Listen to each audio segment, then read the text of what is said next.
Estamos de volta com o programa Santiago Entrevista, aqui pela TV Sete Lagoas, Sete Lagoas Play e também pela TV Com BR.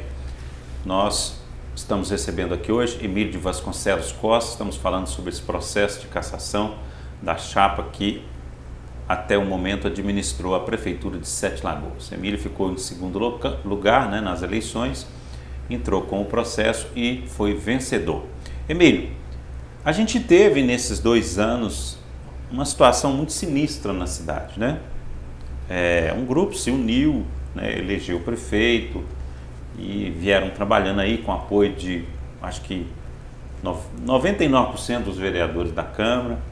Aí de repente acontece a eleição e todo mundo briga com todo mundo e vira aquela confusão toda e a cidade vira um caos. Qual que é a sua visão sobre isso também? Por que aconteceu isso? Santiago, estava escrito, Não tinha como dar certo. Na verdade, uniram aí 13 partidos, praticamente todas as lideranças da cidade, deputado, ex-deputado, ex-prefeitos, mais de um, praticamente todos os vereadores, ex-vereadores, suplentes de vereadores com mais de 1000 votos, bem votados, e montaram aquela grande estrutura para nos derrotar. E mesmo assim precisaram do artifício do jornal para fraudar as eleições e nos derrotar. E ali eles fizeram uma série de compromissos, eles lotearam a prefeitura, eles dividiram o poder em diversas fatias e não tem como uma cidade dessa, com o grau de complexidade que temos, de dificuldade, você não tem um comando.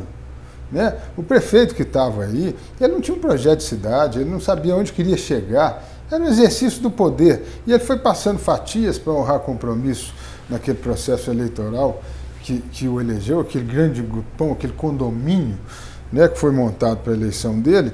Ele, acho que a única coisa que ele fez não vou dizer correto, mas ele honrou os compromissos que fez. Isso acabou com a administração dele. Nós vivemos em um período onde a cidade sem projeto, sem comando, fatiada, ele inchou, acabou com a estrutura pública.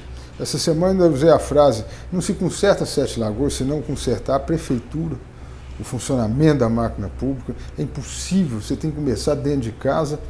E eles que provocaram isso. Nomearam, cresceram, incharam a folha de 18 milhões para 28 milhões e meio. Você imagina esse dinheiro se fosse aplicado em obras, em realizações para a cidade? Outro dia ainda falei em outra entrevista, você aumentar a folha de 18 para 28, se você melhorar a prestação de serviço, ainda seria justificável, mas piorou. Então passaram a gastar 10 milhões a mais por mês, 120 milhões por ano para prestar um serviço pior. Para quê? Para pagar compromissos políticos. Deu no que deu, a cidade vive a sua pior fase, não é agora, isso vai perdurar, as dívidas estão aí, os salários atrasados, fornecedores atrasados, uma máquina que não funciona, não é integrada, não conversa entre si, ela tem que ser recriada. Isso demanda um tempo para criar condições até para tapar um buraco, para colocar um médico que está faltando, um posto de saúde, enfim, uma escola que o telhado quebrou e a água está vazando. Um mundo de coisas tem que ser feita. Mas acabaram Sete Lagoas. Eu acompanho política desde menino. Eu com 6, 8 anos de idade, meu pai foi candidato a primeira vez a prefeito, com 10 anos ele era prefeito, então eu fui criado nisso.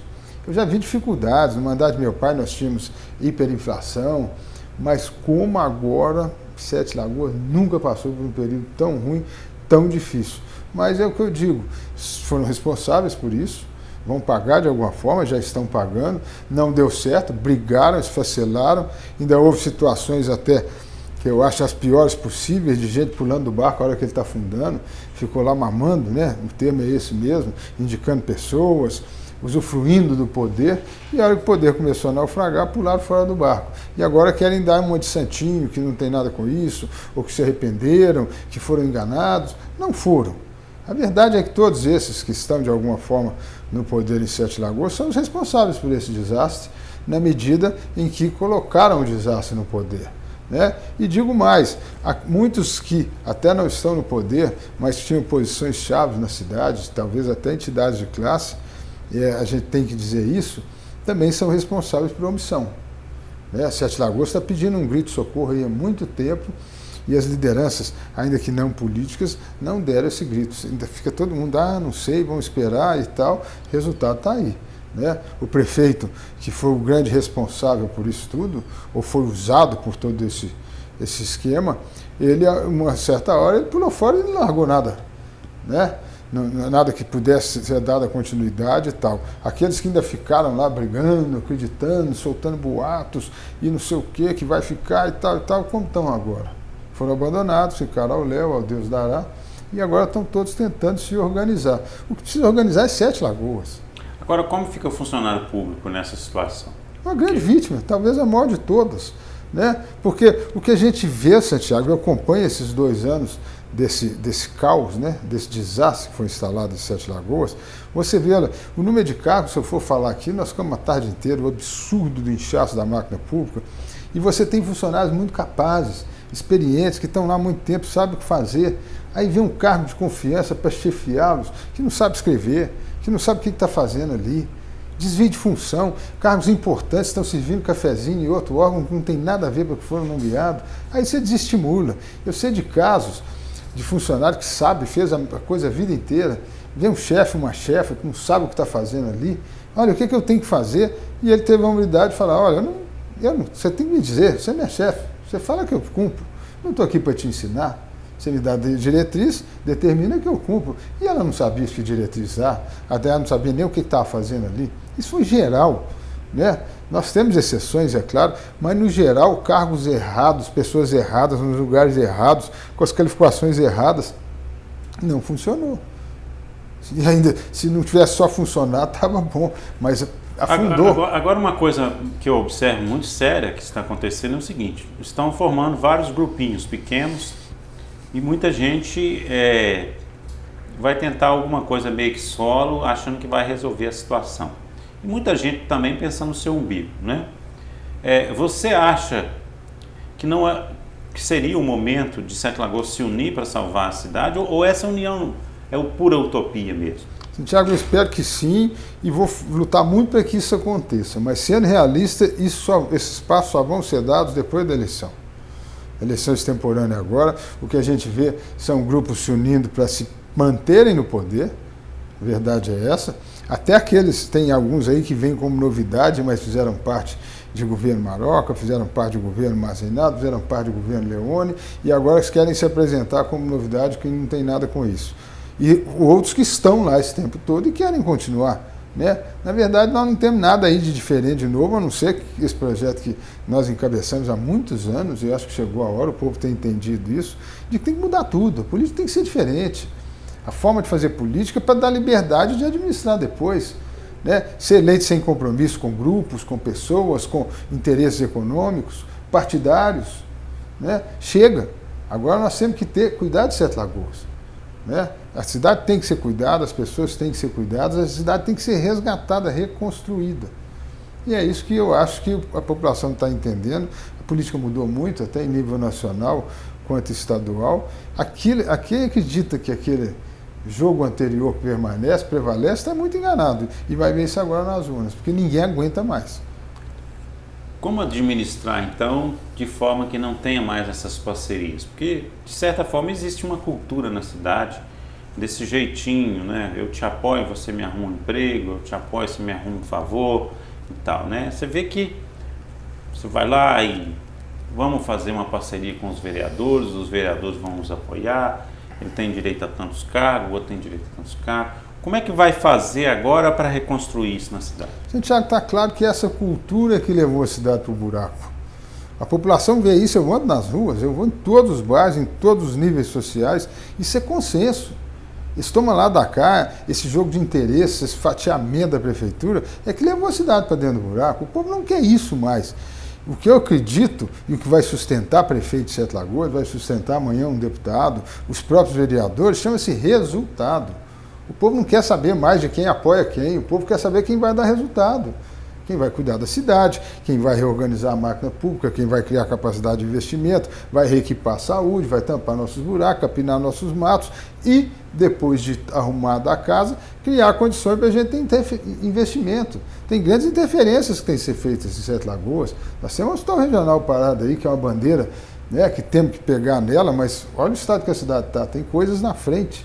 Não tem médico no ESF, você pensar no hospital agora. Nós pensamos o tempo inteiro.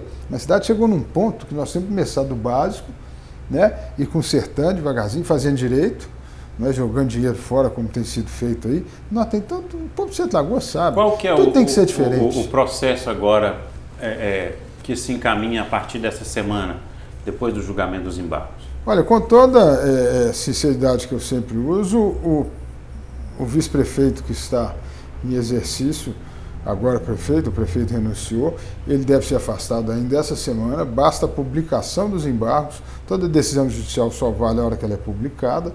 Com a publicação dos embargos... Mas tem um tempo para essa publicação? Não tem, mas vou pegar, por exemplo, Joatuba, foi a última cidade, foram 6 dias da decisão à publicação, com o final de semana no meio. Então, Sete Lagoas também teve um final de semana no meio. Eu não tem motivo para que demore mais do que isso. Agora, o fato é que vai ser publicado, se não for a semana, na outra, mas que vai ser publicado, vai, toda decisão judicial e com a publicação, ele é afastado do cargo. Isso não muda. Se não for a semana, for na outra, mas não muda, ele vai ser afastado. A partir daí, quando ele for afastado, a Justiça comunica ao presidente da Câmara que a cidade está sem prefeito para que ele assuma o cargo. E a Justiça, o TRE, de segunda instância, que vai baixar uma resolução, também não tem prazo, fixando as datas, né, do processo eleitoral e as regras do processo eleitoral. Eu vou te dizer, vou dar como exemplo a cidade de Santa Luzia, onde a prefeita renunciou, como aqui. Marcaram a eleição em 24 dias. E nesse prazo tem convenção partidária, tem registro de candidatura e tem campanha propriamente dita. A eleição que mais demorou ano passado em Minas Gerais foram 33 dias, a partir da publicação da resolução, que não tem prazo. Podem baixar essa resolução em março, aí nós teremos eleição em abril ainda, podem baixar em abril, nós teremos em maio, e se demorar um absurdo, coisa completamente sem lógica, vamos supor que demorem 2 meses para baixar essa resolução, o que seria um absurdo. Nós teríamos eleição em junho. Então não chega no segundo semestre. Eu acho que Sete Lagoas, quanto antes, melhor, a cidade está sem rumo, com prefeitos interinos, um substituindo o outro, precisa deixar o povo escolher aquele que vai pôr a cidade no rumo de novo, nos trilhos de novo, né? Enquanto isso, a partir do momento em que é afastado, que é comunicada a decisão e o afastamento existe, conta-se 3 dias onde o afastado tem direito a entrar com recurso especial no TRE, pedindo que ele seja admitido e mandado para Brasília para ser julgado na 3ª instância. E, em paralelo, ele pode entrar com a cautelar ou liminar em Brasília, pedindo que imediatamente ele volte ao cargo, enquanto se aguarda o julgamento de 3ª instância. Eu vou dizer que são possibilidades legais, mas o Brasil já decidiu, através de todos os tribunais superiores, no ano passado, que as sentenças de segunda instância são cumpridas. Nós temos ex-presidente preso, nós temos muita coisa que está acontecendo a partir da segunda instância. Eu não acredito que Sete Lagoas vai ser uma exceção nessa regra, ainda mais um processo onde o titular do processo, né, que era o prefeito, renuncia, ou seja, sai da briga, né, e que isso vai prosperar em Brasília. Não, sinceramente, não acredito. Tem muita conversa aí na cidade, mas se você for olhar com qualquer lógica jurídica, né, um processo, uma sentença muito bem dada de primeira instância, confirmada na segunda, o processo redondo, haver lei e verdade do nosso lado. Eu acho que no TSE, na 3ª instância, seria muito mais difícil do que já foi para eles conseguirem algo do tipo. Eu estou muito tranquilo, acho que o melhor para Sete Lagoas é que essa liminar não seja dada, porque depois ela cai, e aí vai se afastar de novo, vai marcar a eleição de novo, e a cidade não aguenta mais, né? Prefeito interino, um entra, fica 2 semanas, o outro entra, fica 2 meses, e sabendo que vai sair, que é interino, é provisório mesmo, pode até ser lei depois para cumprir o mandato, mas esse período enquanto se aguarda a eleição é uma administração interina provisória. Tem que se ter cuidado com isso, você não pode fazer grandes gastos, grandes mudanças estruturais, porque aqui não vai perdurar. Então, pelo bem da cidade, pela seriedade, quanto antes isso tudo acabar de se resolver, né, já está resolvido, a chapa já foi cassada, o titular, inclusive, já renunciou, não tem como voltar mais. Então, está na hora de deixar o povo escolher qual projeto que quer, que rumo vai dar para a cidade e deixar Sete Lagoas seguir em paz. Já sofreu muito, né, Santiago? Isso aí. Emílio, nosso tempo está vencido, quero te agradecer. Eu sei que você tem também outra entrevista marcada, né? Está com um tempo curto. te agradecer, né, parabenizar aí pela sua vitória e desejar sucesso aí no seu futuro, breve futuro aí. Obrigado, Santiago. Vocês que me assistem, nos assistem, e que aqueles que me acompanham há mais tempo podem ter certeza. O sucesso que eu quero ter vai ser o sucesso de Sete Lagoas. A cidade precisa mudar, ela precisa ser bem cuidada e nós estamos lá para isso. Muito obrigado. Isso aí. Nós agradecemos a você que esteve conosco, você que nos assistiu aqui pela TV Sete Lagoas, pela TV Com BR e também pelos nossos canais do Sete Lagoas Play. Voltamos em breve com mais um Santiago Entrevista. Até lá então.